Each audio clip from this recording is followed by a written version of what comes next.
পুর নিগমের সরবরাহ করা পানীয় জল 1 গ্লাস করে মেয়রকে পান করানোর নিদান দিলেন বিজেপি রাজ্য সভাপতি সুকান্ত মজুমদার। সপ্তম দফা নির্বাচনে সবচেয়ে বেশি গন্ডগোল হয়েছে ভাঙড়ে বলে জানালেন বিজেপি রাজ্য সভাপতি সুকান্ত মজুমদার। এদিন সকালে দলীয় কর্মসূচিতে শিলিগুড়িতে আসেন রাজ্য সভাপতি।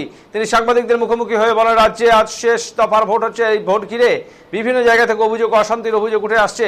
তো এই ভাঙড়ের শওকত মোল্লার নেতৃত্বে সবচেয়ে বেশি গন্ডগোল হচ্ছে।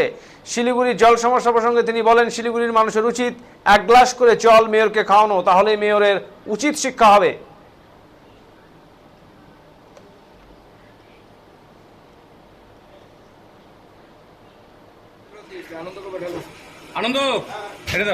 দেখুন, তৃণমূল তো অশান্তি ছাড়া ভোট করাতে পারবে না। তবে এখনো পর্যন্ত যেটা আমরা খবর পেয়েছি, ভাঙড়ে সব থেকে বেশি অশান্তি হচ্ছে।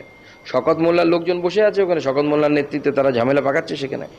এছাড়া জয়নগরে একটি বুথে মহিলারা বেরিয়ে ইভিএম বাইরে ফেলে দিয়েছে, কারণ তারা ভোট দিতে পারছিলেন না। স্বাভাবিক তারা প্রতিবাদ জানিয়েছে।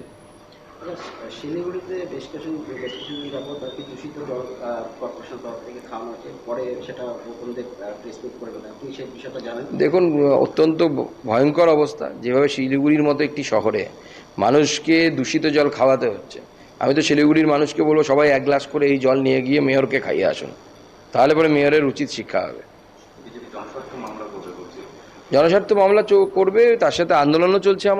আমাদের আন্দোলন আজকেও হবে, আমাদের এর আগেও আন্দোলন হয়েছে, আমাদের প্রেস মিট হয়েছে। আমরা